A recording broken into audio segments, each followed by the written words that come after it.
കണ്ണൂർ തൊടിക്കളം നീലകണ്ഠി ഭഗവതി ക്ഷേത്ര പരിസരത്ത് ബ്രാഞ്ച് സമ്മേളനം നടത്തി സിപിഎം.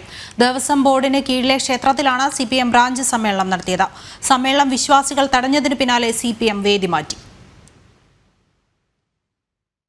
ഇന്ന് രാവിലെ 9 മണിയോടെയാണ് കണ്ണൂർ തൊടിക്കളം നീലകണ്ഠി ഭഗവതി ക്ഷേത്ര പരിസരത്ത് സിപിഎമ്മിന്റെ ബ്രാഞ്ച് സമ്മേളനം നടന്നത്. മുൻകൂട്ടി നിശ്ചയിച്ച പ്രകാരമാണ് ക്ഷേത്ര കെട്ടിടത്തിലെ വേദിയിൽ സിപിഎം ബ്രാഞ്ച് സമ്മേളനം നടത്തിയത്. തുടർന്ന് എതിർപ്പുമായി എത്തിയ വിശ്വാസികൾ സിപിഎം ബ്രാഞ്ച് സമ്മേളനം തടഞ്ഞു.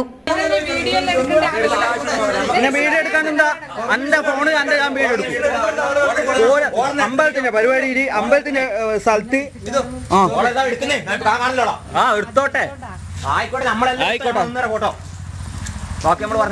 ദേവസ്വം ബോർഡിന്റെ സ്ഥലത്ത് സിപിഎം പരിപാടിയാണ്. ഇതെന്ത് ബ്രാഞ്ച് സമ്മേളനം വിശ്വാസികൾ തടഞ്ഞതിന് പിന്നാലെ സിപിഎം വേദി മാറ്റി. ക്ഷേത്ര പരിസരം സിപിഎമ്മിന്റെ ബ്രാഞ്ച് സമ്മേളനത്തിന് വിട്ടു നൽകിയ ക്ഷേത്ര കമ്മിറ്റിയുടെ തീരുമാനത്തിനെതിരെ പ്രതിഷേധം സംഘടിപ്പിക്കാനാണ് വിശ്വാസികളുടെ തീരുമാനം. അതേസമയം ക്ഷേത്ര കമ്മിറ്റിയുടെ അനുവാദത്തോടെയാണ് ക്ഷേത്ര പരിസരത്ത് ബ്രാഞ്ച് സമ്മേളനം നടത്തിയതെന്ന് സിപിഎം നേതാക്കൾ വ്യക്തമാക്കുന്നു.